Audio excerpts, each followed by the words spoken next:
Hey guys, so today I'm just going to be walking you through how I renovated my house just by painting cabinets. At this point, I have already completed my kitchen and my master bathroom, and I thought I'd just record on YouTube the process for my living room. I plan on painting the cabinets, changing the hardware, as well as painting the stair railings. It should be pretty easy in the same exact process that I'd already done for my other rooms. I only spent about $260 on my kitchen project and $130 on my master bathroom project, and I pretty much can just use leftover paint and tools for my living room. All I really need to do is buy the hardware for the cabinets, and that's only gonna cost me $40. And then the railing paint itself is $10 for paint, so it's really affordable. And I was honestly really shocked by my results for my kitchen and my master bathroom. It's been really cool to see how interested people are in the process, and it definitely just goes to show that it doesn't cost a lot of money to make your place look nice. I would say that the keys to this project are really just to take your time and really make sure that you're preparing things well. So that includes, and I'll show you later on, but you need to make sure that you're taping right, tarping everything so the cleanup process is easy. You want to take your time at every step. You want to make very thin coats. More coats that are thin is better than multiple coats that are thick because your paint will bubble. So yeah, I'm really excited to show you guys what the process is, and I'll also show you the before and after pictures. And I wasn't able to record every single step for this video because it would have been way too long, but I did write a blog post on how it works, and you can also check out my Instagram stories where I was able to record every single step as we go.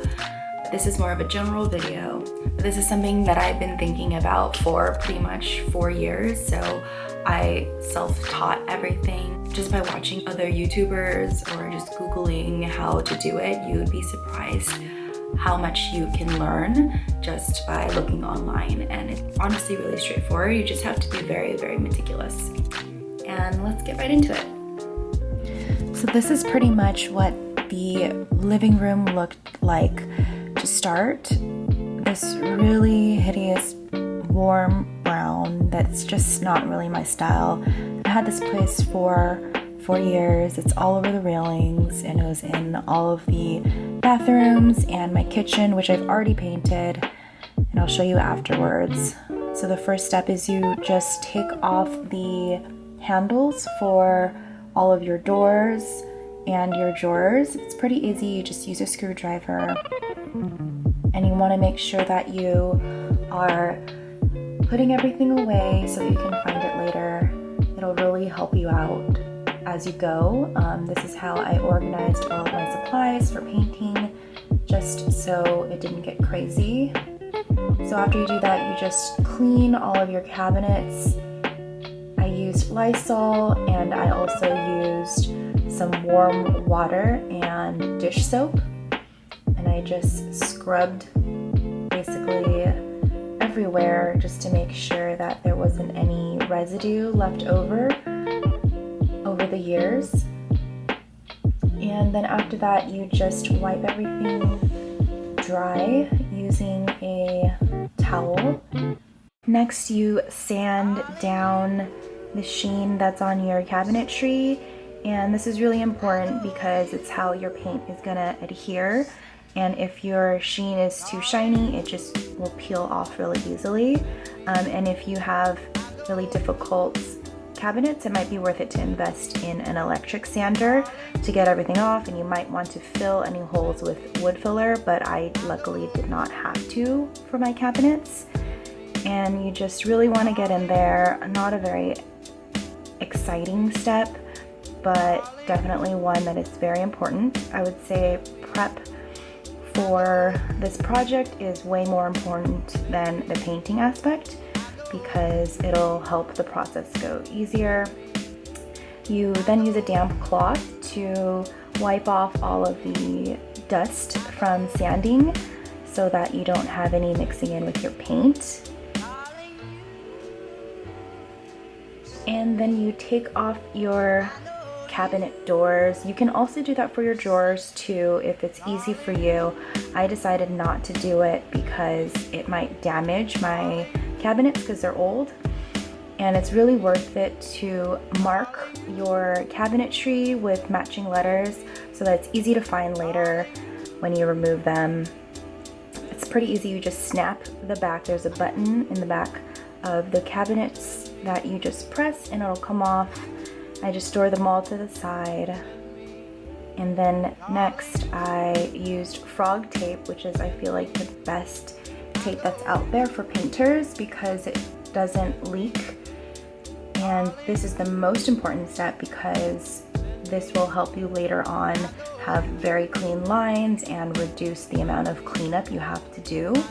So you have to really take your time doing this, make sure it's as flush to the wall as possible. It's honestly my least favorite one to do, but it's got to be done. So you just have to be really, really precise. And you can see here just how close it is to the edges, and you want to just press it in. And you also want to make sure that you're using tape that is thick enough so that when you are painting with your rollers, you are not getting it all over the walls. You're going to want to cover everything with drop cloth, your floors, your countertops, the inside of the cabinets. Make sure to do this part right because you will save yourself so much more time later on in cleaning because paint will drip, I promise you.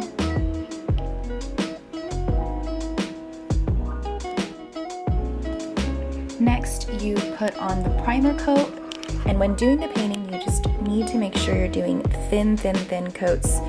Do not rush. If you do thick coats, it will bubble later on. And I used a spray gun for the cabinet doors. I pretty much always test it on the floor first to make sure it doesn't splatter, and then I use a vertical motion and make sure to not overpaint and keep. And I also mixed the paint with about 10 to 20% water and went in with a brush on the edges. On the railings, I used a sponge as well as the frames because I was able to be a little bit more precise and smooth. Some places I did use a trim brush to just really get into little edges, but I found that the foam brush was the most ideal for me just to get a very shiny coat. And then afterwards, you just really need to make sure you take care of all of your tools. So you need to wash them all until the water ones dry for your spray gun and all of your paintbrushes so that they can last longer. So when it comes to the actual painting, it's pretty much the same concept. You want to do very thin coats. Don't rush it and worry about the details later on, and just keep it thin. I ended up doing about 3 paint coats on the cabinet frames, and then I used spray paint on the doors, and that only took 2 sprays, and I had to wait 1 hour in between the rolled on areas, and I waited an entire 24 hours for the cabinets because that paint goes on really thick. For the railing, and then I painted my railings pretty much the exact same way, same process, keeping things thin. The black took a while to become perfect because the primer was white. I think you can buy other colored primers, but I didn't want to spend the money, so I think I did 5 or 6 coats of this black paint, but I absolutely love it. And I'm just so happy with the results. I cannot believe that it only cost me $500 to basically remodel 2 bathrooms, a kitchen, and a living room.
the beginning of my renovation project for my house. There's a lot of things that I had in mind for me to do, and I want to make sure that my dollar gets spread as far as possible, and I'm going to try to DIY as much as I can. But yeah, I'm hoping to make more videos of my projects on YouTube, just because it's kind of fun to be able to put together all of the steps that it took you to make changes, and also it's super satisfying to see before and after. We'll see, and I'm excited. Thanks for watching.